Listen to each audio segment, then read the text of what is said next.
RBSC education academy में आप सभी का स्वागत है।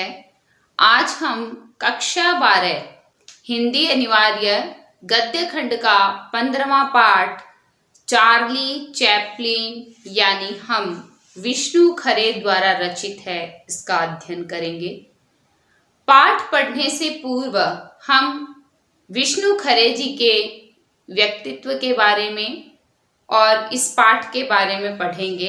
तत्पश्चात हम पाठ प्रारंभ करेंगे। जन्म सन 1940, छिंदवाड़ा, मध्य प्रदेश।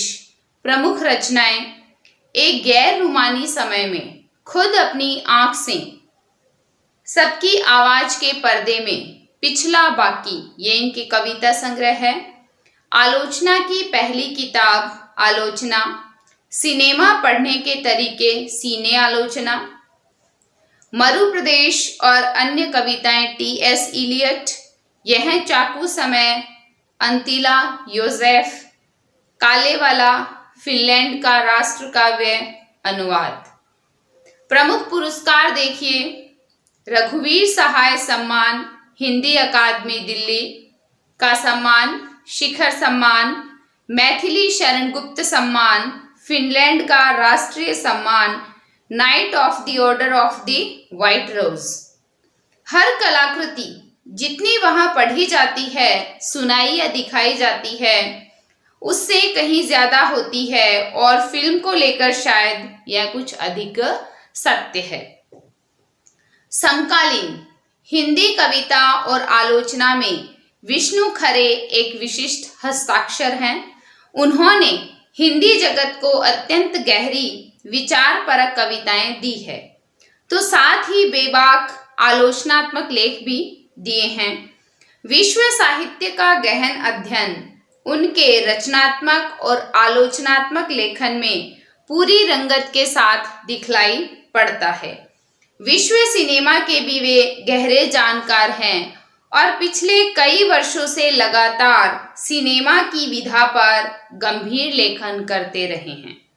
1971 से 73 के अपने विदेश प्रवास के दरमियान उन्होंने तत्कालीन चेकोस्लोवाकिया की राजधानी प्राग के प्रतिष्ठित फिल्म क्लब की सदस्यता प्राप्त कर संसार भर की सैकड़ों उत्कृष्ट फिल्में देखी। यहाँ से सिनेमा लेखन को वैचारिक गरिमा और गंभीरता देने का सफर शुरू हुआ। दिनमान, नव भारत टाइम्स, दी पायोनियर, दी हिंदुस्तान, जनसत्ता, दैनिक भास्कर, हंस, कथादेश जैसी पत्र पत्रिकाओं में उनका सिनेमा विषयक लेखन प्रकाशित होता रहा है। वे उन विशेषज्ञों में से हैं जिन्होंने फिल्म को समाज, समय और विचारधारा के आलोक में देखा तथा इतिहास, संगीत, अभिनय, निर्देशन की बारीकियों के सिलसिले में उसका विश्लेषण किया। अपने लेखन के द्वारा उन्होंने हिंदी के उस अभाव को थोड़ा भरने में सफलता पाई है, जिसके बारे में अपनी एक किताब की भूमिका में वे लिखते हैं। यह ठीक है कि अब भारत में भी सिनेमा के महत्व और शास्त्रीयता को पहचान लिया गया है और उसके सिद्धांतकार भी उभर आए हैं, लेकिन दुर्भाग्यवश जितना गंभीर काम हमारे सिनेमा पर यूरोप और अमेरिका में हो रहा है, शायद उसका शतांश भी हमारे यहाँ नहीं है। हिंदी में सिनेमा के सिद्धांतों पर शायद ही कोई अच्छी मूल पुस्तक हो। हमारा लगभग पूरा समाज अभी भी सिनेमा जाने या देखने को एक हल्के अपराध की तरह देखता है। फिर देखिए, विश्व सिनेमा विश्व साहित्य के समानांतर फल फूल रहा है। 2 महायुद्धों के बाद की दहशत, नव स्वतंत्र देशों का नैतिक भूगोल, औपनिवेशिक दास्ता का मानसिक अक्षेपण, विश्व सिनेमा जिस कौशल से ये विषय लगातार बिंबित करता रहा है, उसके विकास में चार्ली चैपलिन नामक महान अभिनेता का बड़ा योगदान है। इसलिए चार्ली चैपलिन यानी हम सब नामक पाठ इस महान अभिनेता के भीतर के इंसान को जानने का अवसर देता है। साधारण की अपार धारण क्षमता और उसे धुआते नायकत्व को अपने ढंग से चार्ली चैपलिन से जुड़े नाटक और फिल्में पकड़ते रहे हैं। अपने यहाँ राज कपूर की आवारा, श्री 420, अनाड़ी और मेरा नाम जोकर आदि फिल्में भी जिस तरह के भोले सड़क छाप की त्रासद कामद गाथा रचती है, वह भी चार्ली चैपलिन का ही प्रभाव है।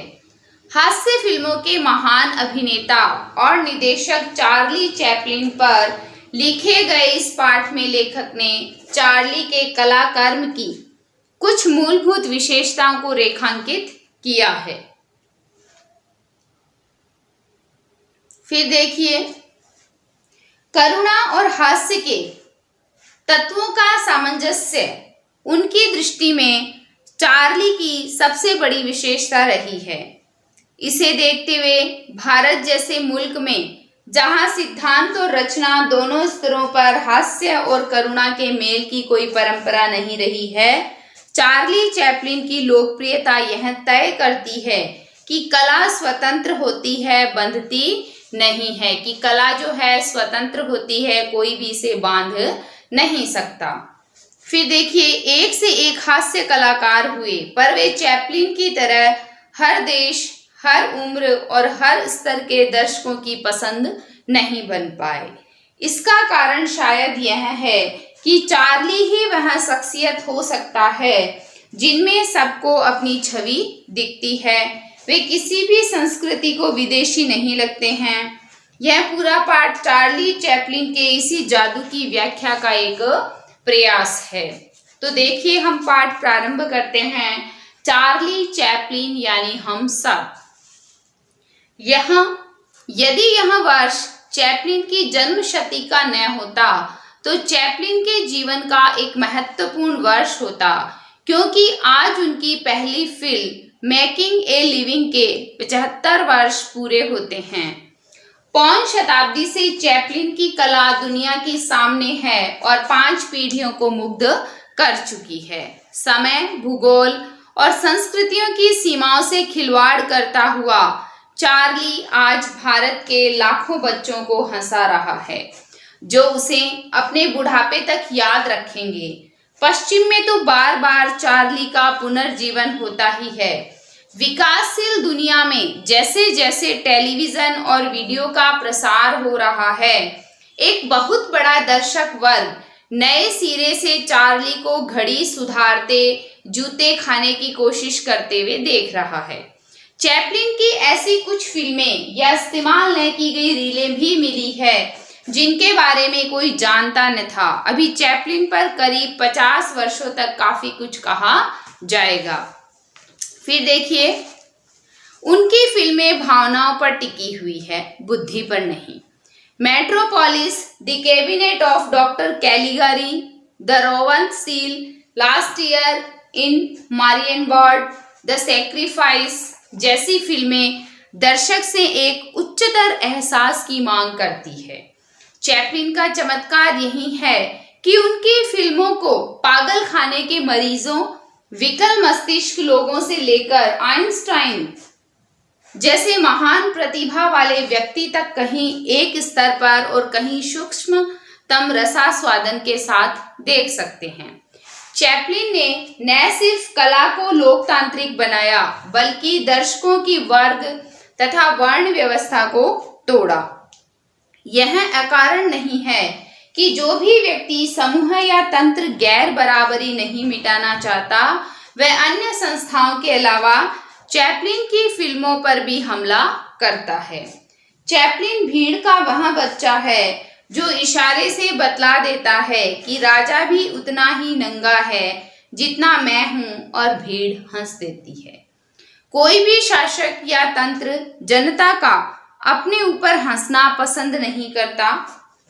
एक परित्यक्ता दूसरे दर्जे की स्टेज अभिनेत्री का बेटा होना, बाद में भयावह गरीबी और मां के पागलपन से संघर्ष करना, साम्राज्य, औद्योगिक क्रांति, पूंजीवाद तथा सामंतशाही से मगरूर एक समाज द्वारा दुरदुराया जाना, इन सब से चैपलिन को वे जीवन मूल्य मिले जो करोड़पति हो जाने के बावजूद अंत तक उनमें रहे। अपनी नानी की तरफ से चैपलिन खानाबदोशों से जुड़े हुए हैं और यह एक सुदूर रूमानियत संभावना बनी हुई है कि शायद उस खानाबदोश औरत में भारतीयता रही हो, क्योंकि यूरोप के जिप्सी भारत से ही गए थे और अपने पिता की तरफ से वे यहूदी वंशी थे। इन जटिल परिस्थितियों ने चार्ली को हमेशा एक बाहरी घुमंतू चरित्र बना दिया। वे कभी मध्यम वर्गीय बुर्जुआ या उच्च वर्गीय जीवन मूल्य न अपना सके। यदि उन्होंने अपनी फिल्मों में अपनी प्रिय छवि ट्रैम्प, बद्दू, खानाबदोश, आवारागर्द की प्रस्तुत की है तो उसके कारण उनके अवचेतन तक पहुंचते हैं। फिर देखिए, चार्ली पर कई फिल्म समीक्षकों ने नहीं, फिल्म कला के उस्तादों और मानविकी के विद्वानों ने सिर धुने हैं और उन्हें नेति नेति कहते हुए यह मानना पड़ता है कि चार्ली कुछ नया लिखना कठिन होता जा रहा है। दरअसल सिद्धांत कला को जन्म नहीं देते, कला स्वयं अपने सिद्धांत या तो लेकर आती है या बाद में उन्हें गढ़ना पड़ता है। जो करोड़ों लोग चार्ली को देखकर अपने पेट दुखा लेते हैं, उन्हें मेल ऑटिंगर या जेम्स एजी की बेहद सारगर्भित समीक्षाओं से क्या लेना देना। वे चार्ली को समय और भूगोल से काट कर देखते हैं और जो देखते हैं उसकी ताकत अब तक ज्यों की त्यों बनी हुई है। यह कहना कि वे चार्ली में खुद को देखते हैं दूर की कौड़ी लाना है, लेकिन बेशक जैसा चार्ली वे देखते हैं वह उन्हें जाना पहचाना लगता है। जिस मुसीबत में वह अपने को हर 10वें सेकंड में डाल देता है वह सुपरिचित लगती है। अपने को नहीं, लेकिन वे अपने किसी परिचित या देखे हुए को चार्ली मानने लगते हैं। कला में बेहतर क्या है? बुद्धि को प्रेरित करने वाली भावना या भावना को उकसाने वाली बुद्धि। उसने भावना को चुना और उसके कारण थे। बचपन की 2 घटनाओं ने चैपलिन पर गहरा स्थायी प्रभाव डाला। एक बार जब वे बीमार थे तब उनकी मां ने उन्हें ईसा मसीह का जीवन बाइबिल से पढ़कर सुनाया था। ईसा के सूली पर चढ़ने के प्रकरण तक आते आते मां और चार्ली दोनों रोने लगे। अपनी आत्मकथा में चैपलिन लिखते हैं, ओकली स्ट्रीट के तहखाने के उस अंधियारे कमरे में मां ने मेरे सामने संसार की वह सबसे दयालु ज्योति उजागर की जिसने साहित्य और नाट्य को उनके महानतम और समृद्धतम विषय दिए, स्नेह, करुणा और मानवता। दूसरी घटना भी कम मार्मिक नहीं है। बालक चार्ली उन दिनों एक ऐसे घर में रहता था जहां से कसाई खाना दूर नहीं था। वह रोज सैकड़ों जानवरों को वहां ले जाया जाता देखता था। एक बार एक भेड़ किसी तरह जान छुड़ाकर भाग निकली। उसे पकड़ने वाले उसका पीछा करते हुए कई बार फिसलते, गिरे और पूरी सड़क ठहाके लगाने लगी। आखिरकार उस गरीब जानवर को पकड़ लिया गया और उसे फिर कसाई के पास ले जाने लगे। तब चार्ली को एहसास हुआ कि उस भेड़ के साथ क्या होगा। वह रोता हुआ मां के पास दौड़ा, उसे मार डालेंगे, उसे मार डालेंगे। बाद में चैपलिन ने अपनी आत्मकथा में लिखा, वसंत की वह बेलोस दोपहर और वह मजाकिया दौड़ कई दिनों तक मेरे साथ रही और मैं कई बार सोचता हूँ कि उस घटना ही ने तो कहीं मेरी भावी फिल्मों की भूमि तय नहीं कर दी। त्रासदी और हास्योत्पादक तत्वों के सामंजस्य की। भारतीय कला और सौंदर्य शास्त्र की कई रसों का पता है। उनमें से कुछ रसों का किसी कलाकृति में साथ साथ पाया जाना श्रेष्ठकर भी माना गया है। जीवन में हर्ष और विषाद यानी सुख और दुख आते रहते हैं। यह संसार की सारी सांस्कृतिक परंपराओं को मालूम है, लेकिन करुणा का हास्य में बदल जाना एक ऐसे रस सिद्धांत की मांग करता है जो भारतीय परंपराओं में नहीं मिलता। रामायण तथा महाभारत में जो हास्य है वह दूसरों पर है और अधिकांशतः वह पर संताप से प्रेरित है। जो करुणा है वह अक्सर सद व्यक्तियों के लिए है और कभी कभार दुष्टों के लिए है। संस्कृत नाटकों में जो विदूषक है वह राज व्यक्तियों से कुछ बदतमीजियां अवश्य करता है, किंतु करुणा और हास्य का सामंजस्य उसमें भी नहीं है। अपने ऊपर हंसने और दूसरे में भी वैसा ही मादा पैदा करने की शक्ति भारतीय विदूषक में कुछ कम ही नजर आती है। फिर देखिए, इसलिए भारत में चैपलिन के इतने व्यापक स्वीकार का एक अलग सौंदर्य शास्त्रीय महत्व तो है ही। भारतीय जनमानस पर उसने जो प्रभाव डाला होगा उसका पर्याप्त मूल्यांकन शायद अभी होने को है। हास्य कब करुणा में बदल जाएगा और करुणा कब हास्य में परिवर्तित हो जाएगी, इससे पारंपरिक या सैद्धांतिक रूप से अपरिचित भारतीय जनता ने उस फिनोमेनन को यूं स्वीकार किया जैसे बतख पानी को स्वीकार करती है। किसी विदेशी कला सिद्धांत को यूं स्वीकार करने से इतने स्वाभाविक रूप से पचाने से अलग ही प्रश्न खड़े होते हैं और अंशतः एक तरह की कला की सार्वजनिकता को ही रेखांकित करते हैं। किसी भी समाज में इने गिने लोगों को अमिताभ बच्चन या दिलीप कुमार कहकर ताना दिया जाता है, लेकिन किसी भी व्यक्ति को परिस्थितियों का औचित्य देखते हुए चार्ली चैपलिन या जॉनी वॉकर कह दिया जाता है। यह स्वयं एक स्वीकारोक्ति है कि हमारे बीच नायक कम है, जबकि हर व्यक्ति दूसरे को कभी न कभी विदूषक समझता है। दरअसल मनुष्य स्वयं ईश्वर या नियति का विदूषक है, क्लाउन, जोकर या साइड किक है। यह अकारण नहीं है कि महात्मा गांधी से चार्ली चैपलिन का खासा पुट था और गांधी तथा नेहरू दोनों ने कभी चार्ली का सानिध्य चाहा था। चार्ली के नितांत अभारतीय सौंदर्य शास्त्र की इतनी व्यापक स्वीकृति देखकर राज कपूर ने भारतीय फिल्मों का एक सबसे साहसिक प्रयोग किया।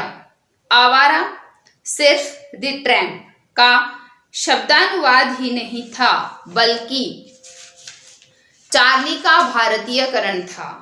वह अच्छा ही था कि राज कपूर ने चैपलिन की नकल करने के आरोपों की परवाह नहीं की। राज कपूर के आवारा और श्री 420 के पहले फिल्मी नायकों पर हंसने की और स्वयं नायकों के अपने पर हंसने की परंपरा नहीं थी। 1953 से 57 के बीच जब चैपलिन अपनी गैर ट्रैम्प नुमा अंतिम फिल्में बना रहे थे, तब राज कपूर चैपलिन का युवा अवतार ले रहे थे। फिर तो दिलीप कुमार, बाबुल, शबनम, कोहिनूर, लीडर, गोपी, देवानंद, 9-2-11, फंटूस, 3 देवियां, शम्मी कपूर, अमिताभ बच्चन, अमर अकबर, एंथोनी तथा श्रीदेवी तक किसी न किसी रूप से चैपलिन का कर्ज स्वीकार कर चुके हैं। बुढ़ापे में जब अर्जुन अपने दिवंगत मित्र कृष्ण की पत्नियों को डाकुओं से न बचा सके और हवा में तीर चलाते रहे, तो यह दृश्य करुण और हास्योत्पादक दोनों था, किंतु महाभारत में सिर्फ उसकी त्रासद व्याख्या स्वीकार की गई है। आज फिल्मों में किसी नायक को झाड़ुओं से पिटता भी दिखाया जा सकता है, लेकिन हर बार हमें चार्ली की ही ऐसी फजीहतें याद आती है। चार्ली की अधिकांश फिल्में भाषा का इस्तेमाल नहीं करती, इसलिए उन्हें ज्यादा से ज्यादा मानवीय होना पड़ा। सहवाग चित्रपट पर कई बड़े बड़े कॉमेडियन हुए हैं, लेकिन वे चैपलिन की सार्वभौमिकता तक क्यों नहीं पहुंच पाए, इसकी पड़ताल अभी होने को है। चार्ली का चिर युवा होना या बच्चों जैसा दिखना एक विशेषता तो है ही। सबसे बड़ी विशेषता शायद यह है कि वे किसी भी संस्कृति को विदेशी नहीं लगते। यानी उनके आसपास जो भी चीजें, अड़ंगे, खलनायक, दुष्ट औरतें आदि रहते हैं वे एक सतत विदेश या प्रदेश बन जाते हैं और चैपलिन हम बन जाते हैं। चार्ली के सारे संकटों में हमें यह भी लगता है कि यह मैं भी हो सकता हूँ, लेकिन मैं से ज़्यादा चार्ली हम लगते हैं। यह संभव है कि कुछ अर्थों में बस्टर कीटन चार्ली चैपलिन से बड़ी हास्य प्रतिभा हो, लेकिन कीटन महाशय का काफ्का है, जबकि चैपलिन प्रेमचंद के ज्यादा नजदीक हैं। एक होली का त्योहार छोड़ दें तो भारतीय परंपरा में व्यक्ति के अपने पर हंसने, स्वयं को जानते बूझते हास्यास्पद बना डालने की परंपरा नहीं के बराबर है। गांव और लोक संस्कृति में तब भी वह शायद हो, नागर सभ्यता में तो वह थी नहीं। चैपलिन का भारत में महत्व यह है कि वह अंग्रेजों जैसे व्यक्तियों पर हंसने का अवसर देते हैं। चार्ली स्वयं पर सबसे ज्यादा तब हंसता है जब वह स्वयं को गर्वोन्मत्त, आत्मविश्वास से लबरेज यानी भरा हुआ, सफलता, सभ्यता, संस्कृति तथा समृद्धि की प्रतिमूर्ति, दूसरों से ज्यादा शक्तिशाली तथा श्रेष्ठ, अपने वज्रादपि कठोराणी अथवा मृदुनी कुसुमादपि क्षण में दिखलाता है। तब यह समझिए कि कुछ ऐसा हुआ ही चाहता है कि यह सारी गरिमा सुई चुभे गुब्बारे जैसे फुस हो उठेगी। अपने जीवन के अधिकांश हिस्सों में हम चार्ली की टीली ही होते हैं, जिसके रोमांस हमेशा पंक्चर होते रहते हैं। हमारे महानतम क्षणों में कोई भी हमें चिढ़ाकर या लात मारकर भाग सकता है। अपने चरमतम शूरवीर क्षणों में हम क्लेव्य और पलायन के शिकार हो सकते हैं। कभी कभार लाचार होते हुए जीत भी सकते हैं। मूलतः हम सब चार्ली हैं, क्योंकि हम सुपरमैन नहीं हो सकते। सत्ता, शक्ति, बुद्धिमत्ता, प्रेम और पैसे के चरमोत्कर्षों में जब हम आईना देखते हैं तो चेहरा चार्ली चार्ली हो जाता है। इस प्रकार ये पाठ था चार्ली चैपलिन यानी हम सब। तो इसका जो पाठ सार है, थोड़ा सा परिचय हम देख लेते हैं अंत में। चार्ली चैपलिन विश्व सिनेमा के महान अभिनेता रहे हैं, यानी हर एक छोटा बच्चा बूढ़ा सब जानते हैं कि चार्ली चैपलिन क्या थे और उनका हमारे जीवन में क्या महत्व है। फिर है इस पाठ में लेखक ने चार्ली के व्यक्तित्व तथा विश्व सिनेमा पर उसके प्रभाव का वर्णन किया है कि चार्ली का व्यक्तित्व कैसा था और फिल्म सिनेमा पर उनका क्या प्रभाव था। पाठ सार देखिए। पहले नंबर पे है चार्ली का प्रभाव, फिर है चार्ली की फिल्में, तत्पश्चात है चार्ली की पारिवारिक पृष्ठभूमि कैसी थी, फिर है कला की समीक्षा, फिर है भारत की कला और रस सिद्धांत, उसके बाद है भारत में चार्ली की स्वीकृति, फिर है चार्ली की फिल्मों की विशेषताएं, अंत में है भारत में चार्ली का महत्व। तो आज हमने विष्णु खरे द्वारा रचित पाठ पढ़ा है चार्ली चैपलिन यानी हम सब। तो कल हम अपने नए वीडियो के साथ आपके समक्ष फिर उपस्थित होंगे। आप सभी मेरे चैनल को लाइक, शेयर, सब्सक्राइब करें, बेल आइकन दबाना ना भूलें। धन्यवाद।